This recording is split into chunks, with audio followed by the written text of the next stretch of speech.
Hi, I'm Cheryl, and I'm the drama specialist. I'm so glad that I get to tell you the story Passover by Roni Schotter. When buds first open and birds appear, so do our relatives. Passover's here. Now, Passover might be a little bit different this year. You may not be able to have all of your relatives over, or you may not be able to go over to somebody else's house. It may be a Zoom call or Google Duo like I use or FaceTime, and that's okay. It's still a matter of connecting, however it is. In this story, Grandma and Grandpa are coming over, and they're coming over to Mom and Dad's house. But it may be Mom and Mom's house or Dad and Dad's house, just depending on what your story is. And in this story, there is a boy and two girls, but it could be any family, right? All families look a little different. So that's just what this story looks like. And they also have a little dog. And in mine, I have a cat who you can see is right there on the couch named Sony, who I'm hoping this time in this video does not keep going in front of the camera like it did in the other one. So let's hope. Our house looks Passover perfect. Even Grandma says so. Everything is sparkly clean. Even Wiggly Mo, that's the youngest. You can clean your house and get ready for Passover.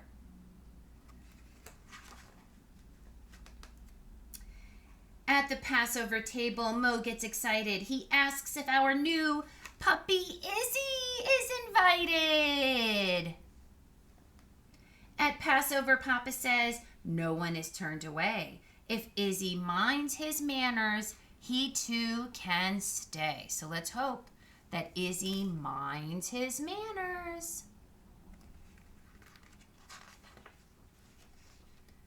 In the kitchen, Mama warms our favorite dish, matzo ball soup. And Papa makes gefilte fish. Here's our matzo ball soup, which I love. Do you like matzo ball soup? And gefilte fish. Do you like gefilte fish? It's like whitefish, pike, and carp all mushed together in a ball. It's kind of like a Jewish hot dog. I love gefilte fish. My kids, not so much. You sort of have to grow up on it. But I don't really like homemade gefilte fish. I seem to like it out of the jar. What about you? Maybe you can test it. See if you like to ever taste it. The homemade kind and the kind out of the jar. Sam adds the special bone to the Seder plate. Do you know what that special bone is called? Does anybody know?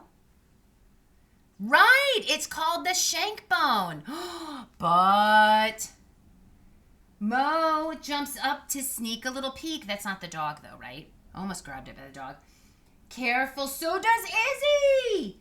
That bone is not yours, Izzy. Got to be careful also with the shofar too. Dogs love shofars. Sundown, time for our Seder to begin. We hurry to the table. We squeeze and settle in. I was the youngest of all my cousins, and I used to always get squeezed in at the table at the very, very end. And I was like, why can't I be the oldest cousin and be at the big adult table with everyone else? I was always at the little table and squeezed in at the end, and I was always on the corner. I hated it. Mo sits in a lap to be sure he can see. Together we read the story of how now we are free.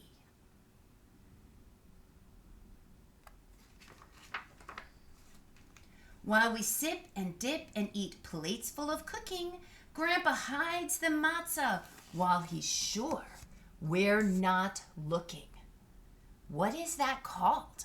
The matzah that we hide. Does anyone know?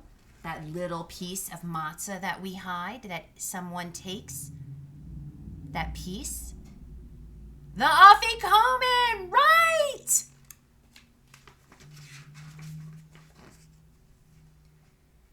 Whoever has the sharpest eyes finds the matzah and gets a prize. Is it here? Is it there? Behind the curtains? Under the chair? That's exactly what my mom used to do. She used to tape it under a chair, or sometimes behind a picture, or under the piano bench. We used to spend forever, sometimes it was up to an hour, looking for it. She was the best afikoman hider ever.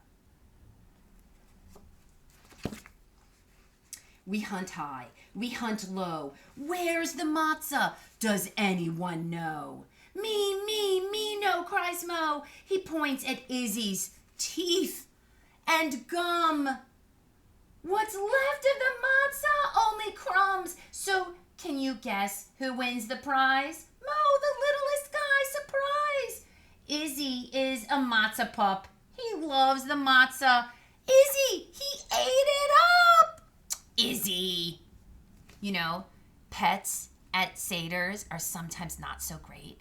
I had a cat that used to always jump on the table, and once the cat jumped right into the candles and lit its tail on fire and then ran.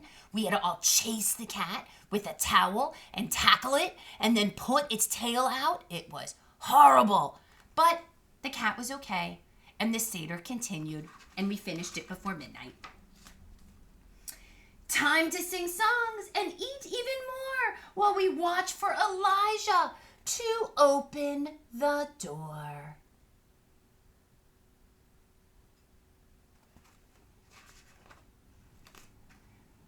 We're full now and fat. We feel cozy and snug. We reach for each other and we give ourselves a big family hug. Yay! Who can you give a great big hug to today? Today I loved hugging my boys. Oh, a great big hug. Oh, Izzy, you get in here too. Yay! Oh! Should I give my little kitty hat a hug? I'll just give a little pet so I don't wake him up because he looks really peaceful. We're ready for bed. What a long special day. We can dream now of Passover. Yawn. Where's my little Izzy? Woof! Hooray! And that is the story of Passover. Thank you very much for joining me, and I'll be doing another story soon. Chag Sameach.